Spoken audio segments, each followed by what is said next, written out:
It's the Sports Kings. Sports Kings. Big Mike. He might fall off the wagon in the next 10 minutes. And Rob Calloway. It's about bringing talent. It's not about all the flash and glitz and glam. Not your average sports talk show. The Sports Kings. This is NFL legend, Work Done. This your boy D. Howard, a.k.a. Superman. I'm Jerome Bettis, the bus. It's Cam Newton. Holla at your boy, already. This is Hank Aaron, and I'm down with the King. Tell a friend, Kings is back.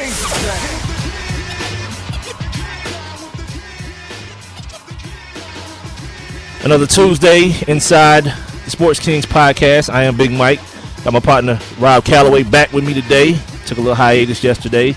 Like we tell you guys each and every day, we're being brought to you. Well, not really brought to you, but we're being heard via Spreaker.com.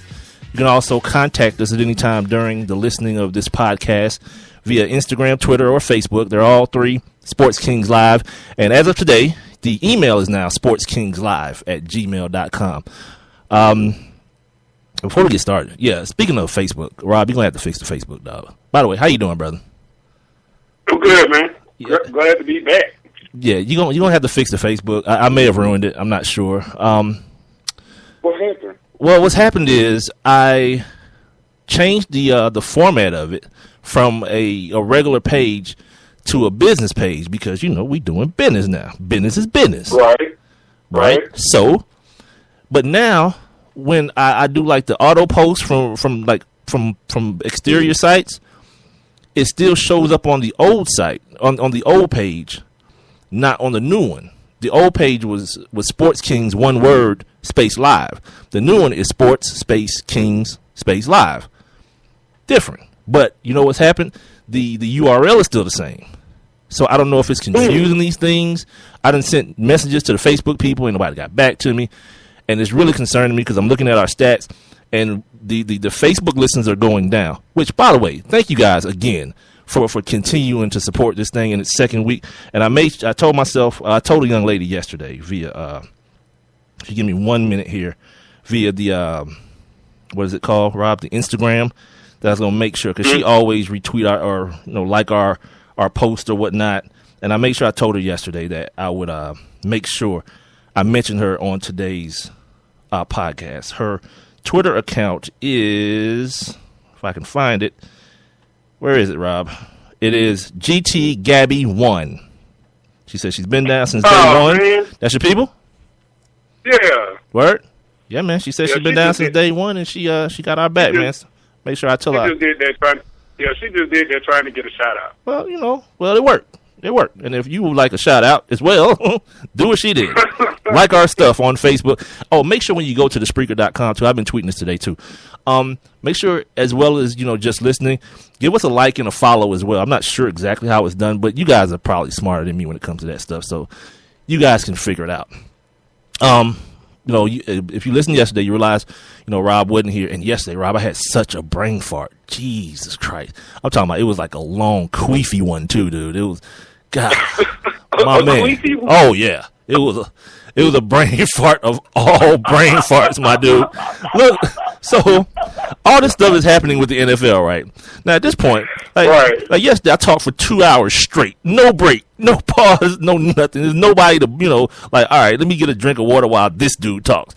I'm just talking. Right. So as I'm talking, because everything's happening in real time as far as the NFL is going as well, I got my phone, I got everything in front of me, and Jake Long gets cut from the Rams, right? So immediately I start drawing these correlations between what's going on up there, the fact that Les Snead, former Falcons front office man, is now there, and that surely Thomas Dimitroff and Scott Pioli and the boys are gonna get on the phone and figure out what's this all about. Is it a cap thing? Is it he had a couple of injuries, and then for whatever reason, my mind just started drawing these correlations between I couldn't remember Jake Matthews' name to save my life. So I'm like, yeah, and his cousin played down here. And then I said, nah, his cousin don't play down here. That kid's name is something else. And then I'm thinking of the kid that plays deep. First of all, there's another Long that plays offensive line in Chicago that just got drafted. The other kid named Long plays defense for the Rams. So now all these names and these, like the Matthews family, the Long family, it's all jumbled up in my mind right now, and I can't think of anybody's name. I can't, like, I know who Jake Long is because he's the dude that got drafted before Matt Ryan. Right. But also, there's Kyle Long. There's the Long kid that's in Chicago. Then there's Matthews, who has the Matthews family, the Clay Matthews. So all that stuff is jumbled up. And for what the whole time until right like 30 seconds after I hit stop on the recording, Jake Matthews' name just went back into my head. I was like, God. But once again, if you know me, I offer no apologies. It happens. It happens to all of us. And that long, queefy noise that you heard coming through your earbuds, speakers, your phone speakers, yeah, that was my brain. God. The Yeah. queef. Oh, yeah. Your brain was queefy. Yeah, if you do work, you know what that is. if you know pull a back muscle or two, you know what that is. Get that air up in there. Man. As long as you didn't get the Long guy confused with Eddie Long, then it's all right. Nah, I don't think I could ever get that. He doesn't wear a lace front or drug little boys and tongue kiss them.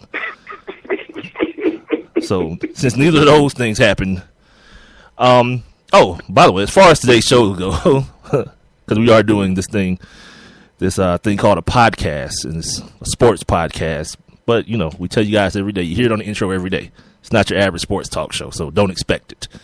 We got a bunch of stuff we want to get to today. Like I said, Rob missed yesterday. There were some things I really wish you were here yesterday, Rob, because I talked about the March on Selma yesterday, and I had some thoughts on that.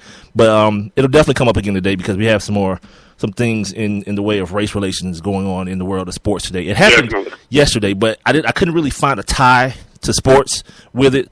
The stuff that happened at Oklahoma, but today there is a certain tie-in with the sports world. So we'll get into that. Obviously, the NBA is still going on, so we'll talk about some of the things that are going on with the NBA. Some suspensions, some guys returning from injury, some guys expecting to return from injury next year. Like I said, we have some NCAA news as far as Oklahoma. Ohio State started their spring practice today, and there's a cavalcade of quarterbacks trying to be the starter up there, so that's happening. And I got a bunch of like miscellaneous stuff to talk about. I got some stuff that's been in my notes for all last week, and I still haven't talked about it. So we're gonna get right into it. The NFL. Wow. It's been a busy day. Yeah, it's been a very, very busy day. And not in the way a lot of people thought. It wasn't one of those days where usually at 4:01 everybody starts getting signed. Nah, at 4:01 everybody started getting traded. Like it was like, nope, we don't want this guy anymore. We don't want this dude. Would you like him? Before we get to that, because yesterday, while I was broadcasting yesterday, this happened, and I didn't read it until after I stopped. But I have to mention it because of the time it's happening in, that no one else is going to even pay attention too much to it.